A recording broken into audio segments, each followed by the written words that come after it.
Hello दोस्तों, स्वागत है आपका द वर्ल्ड स्टेज पे। आज हम बात करने वाले हैं अमेरिका द्वारा पाकिस्तान के फील्ड मार्शल आसिम मुनीर को दिए गए इनविटेशन के बारे में।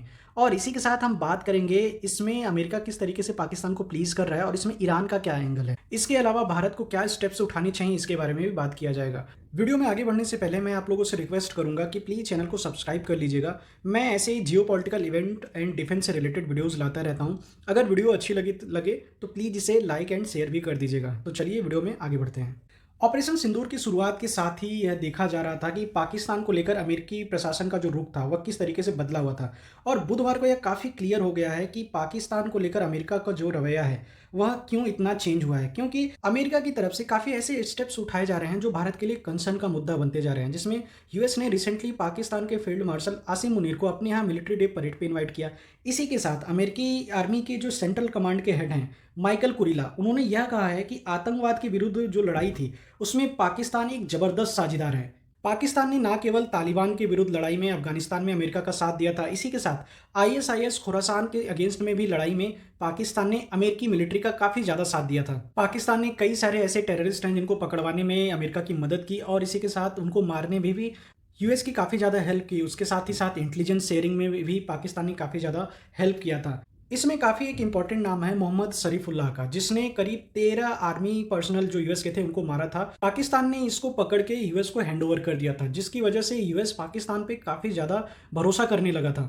अब अगर बात की जाए कि यूएस पाकिस्तान को लेकर इतना ज़्यादा ऑब्सेस्ड क्यों है, इसके पीछे का सबसे मेन कारण है ईरान। ईरान का जो न्यूक्लियर वेपन प्रोग्राम है वह ना ही केवल यूएस के लिए खतरा है, इसी के साथ साथ इसराइल की एग्जिस्टेंस पे खतरा है। यूएस यह जानता था कि इन फ्यूचर कभी ना कभी ईरान को लेकर कोई कॉन्फ्लिक्ट होगी, जिसके लिए उन्हें एक एयरबेस की ज़रूरत है जो कि मिडिल ईस्ट में आसपास ईरान के हों।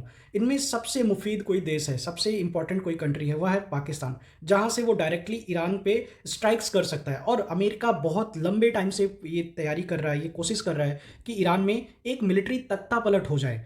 अगर ऐसा हो जाता है तो ईरान में एक काफ़ी बड़ा मेजर पावर चेंज आ जाएगा और पूरे मिडिल ईस्ट में जो डायनामिक्स हैं, पावर डायनामिक्स हैं, वो चेंज हो जाएंगे। क्योंकि जहाँ पे ईरान ना ही केवल इजराइल के लिए खतरा बना हुआ है, उसी के साथ ही साथ ईरान सऊदी अरेबिया के लिए भी काफ़ी इंपॉर्टेंट खतरा बना हुआ है। और यूएसए सऊदी अरेबिया की सिक्योरिटी को इंश्योर करने के लिए ये सारी चीज़ें करता है, क्योंकि सऊदी अरेबिया के जो भी पेट्रोलियम एक्सपोर्ट होते हैं वो केवल यूएस डॉलर में होते हैं। और इसी के साथ यूएस डॉलर काफ़ी इंपॉर्टेंट करेंसी बनी हुई है पूरी दुनिया में। हालांकि जब बाइडन का टाइम पीरियड था उस टाइम पे सऊदी अरेबिया ने चाइनीज युआन को भी कुछ समय के लिए करेंसी एक्सेप्ट किया था, पर उसका जो शेयर मार्जिन है वह काफ़ी कम है। लेकिन डोनाल्ड ट्रंप के आने के बाद सारे सिनेरियो चेंज हो जाते हैं, क्योंकि डोनाल्ड ट्रंप सऊदी अरेबिया के जो प्रिंस हैं उनके काफ़ी बड़े सपोर्टर हैं। और अगर ईरान के पास न्यूक्लियर वेपन आ जाएंगे तो इससे सऊदी अरेबिया के लिए काफ़ी बड़ा खतरा पैदा हो जाएगा।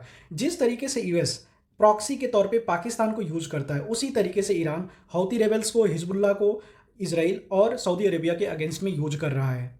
और हमने देखा जब ऑपरेशन सिंदूर हमने लॉन्च किया था, उसके बाद जब पाकिस्तानी आर्मी ने रिटेलिएशन किया, उसके बदले में हमने पाकिस्तान के जो एयर बेसेस हैं उन पे ब्रह्मोस मारी। और जो नूर खां एयर बेस इनका जो रावलपिंडी में है, उस पे जब हमने इनको स्ट्राइक करना शुरू किया तो इससे यूएस काफ़ी ज़्यादा चिंतित हो गया था, क्योंकि ऐसा बताया जा रहा था कि जो नूर खां एयर बेस है वह अंडर यूएस कंट्रोल था और यहाँ पे इस स्ट्राइक में कई सारे यूएस के सोल्जर्स भी मारे गए थे। हालांकि पहले ये क्लेम किया गया था कि ये तुर्की के जो ड्रोन ऑपरेटर्स हैं वो थे, लेकिन बाद में कुछ ऐसे रिपोर्ट्स निकल के आए थे कि ये अमेरिकन जो सोल्जर्स वहाँ पे डिप्लॉयड थे वो थे। और अगर देखा जाए यूएस इस समय अफगानिस्तान में बिल्कुल भी इंटरेस्टेड नहीं है। यूएस जस्ट पाकिस्तान को एक ऑप्शन के तौर पे देख रहा है कि इन फ्यूचर कभी अगर ईरान पे अटैक किया जा रहा है तो वो पाकिस्तान की धरती को यूज कर सकते हैं। और आज सुबह इसराइल ने ऑपरेशन राइजिंग लायन के तहत ईरान के काफ़ी बड़े सिटीज़ पे अटैक किए, जिनमें ईरान की राजधानी तेहरान और इनकी नतांज सिटी, जो कि एक काफ़ी इंपॉर्टेंट न्यूक्लियर साइट थी ईरान के लिए, जहाँ पे ये अपने न्यूक्लियर प्रोग्राम के लिए फिसल मटेरियल्स को इनरिच कर रहे थे, यूरेनियम को इनरिच कर रहे थे।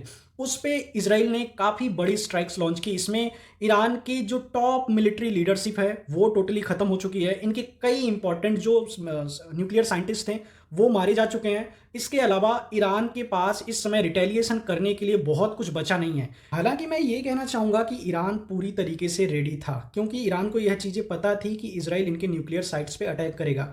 और इसी के साथ ईरान ने अपने रिटेलिएशन में कई सारे ड्रोन स्ट्राइक्स स्टार्ट कर दिए हैं और मिसाइल स्ट्राइक्स भी ईरान की तरफ लॉन्च किए हैं। ईरान के द्वारा जो स्ट्राइक्स इजराइल की तरफ लॉन्च किए गए थे, उनको सऊदी अरेबिया ने, जॉर्डन ने और इजराइल ने खुद ही इनको इंटरसेप्ट किया है। बहुत सारे ड्रोन्स को इंटरसेप्ट कर लिया गया और इसी के साथ यूएस की जो बैटलशिप्स इस पूरे रीजन में डिप्लॉयड है, उन पे लगा हुआ है एजिस एयर डिफेंस सिस्टम, जो कि बैलिस्टिक मिसाइल्स तक को भी, बहुत दूरी से आ रही जो मिसाइल्स होती हैं उनको भी इंटरसेप्ट कर सकता है, जिसके थ्रू इस पूरे रीजन में इसराइल को एक एयर डिफेंस सिक्योरिटी प्रोवाइड की जा रही है। इसराइल के इस एयर स्ट्राइक में अमेरिका के रोल को लेकर अमेरिका ने पूरी तरीके से डिनाई कर दिया था, लेकिन जब ईरान अब रिटेलिएशन में एयर स्ट्राइक इसराइल पे कर रहा है, तो उसको लेकर अमेरिका पूरी तरीके से इसराइल के सपोर्ट में आ चुका है और इसराइल को properly air defence cover provide कर रहा है। और अगर इसराइल के खिलाफ ईरान एक वॉर में उतर जाता है, तो उस समय पाकिस्तान अमेरिका का काफ़ी इंपॉर्टेंट प्लेयर हो जाएगा, क्योंकि यहाँ पे जो भी मिलिट्री बेसिस हैं उनका यूज पाकिस्तान अमेरिका को करने देगा और इसी के साथ अमेरिका यहाँ से हो सकता है ईरान पे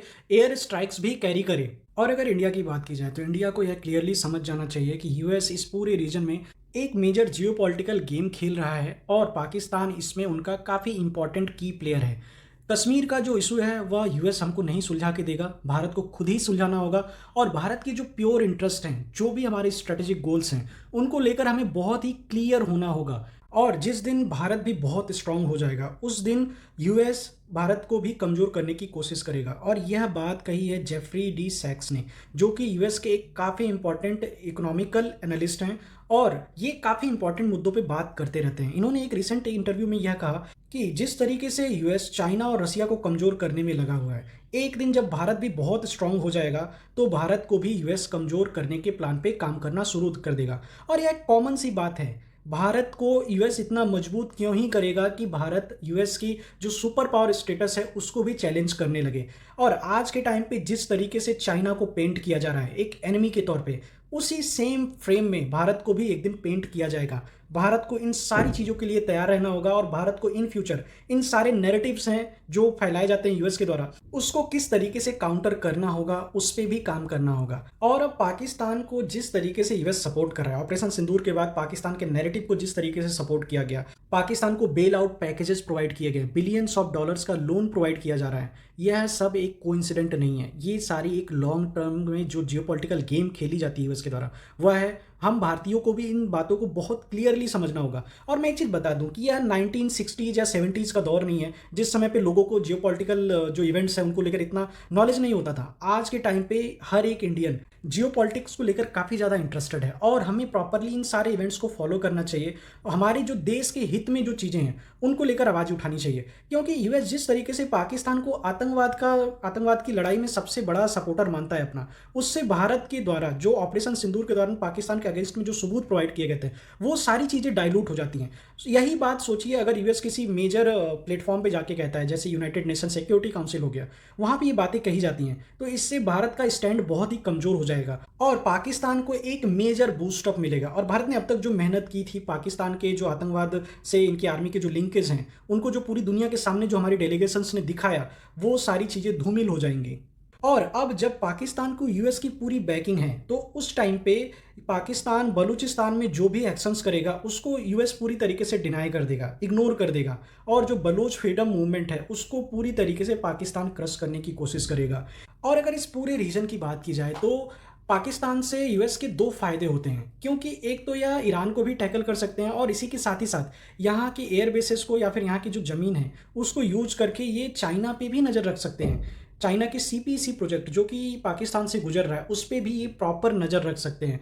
इसलिए पाकिस्तान एक बहुत इंपॉर्टेंट कंट्री हो जाता है यूएस के लिए, और पाकिस्तान ये सारी चीज़ें बहुत अच्छे से जानता है। इसलिए पाकिस्तान इन सारे इवेंट्स का बहुत अच्छे से फ़ायदा उठा रहा है। तो दोस्तों, ये थे मेरे ओपिनियंस। आपके क्या पॉइंट ऑफ व्यू हैं इन सारी टॉपिक्स पे, प्लीज़ कमेंट करके ज़रूर बताइएगा। और अगर वीडियो अच्छी लगे तो प्लीज़ इसे लाइक एंड शेयर भी कीजिएगा, चैनल को सब्सक्राइब कर दीजिएगा। मिलते हैं एक नए वीडियो में एक नए टॉपिक के साथ, तब तक के लिए जय हिंद, वंदे मातरम।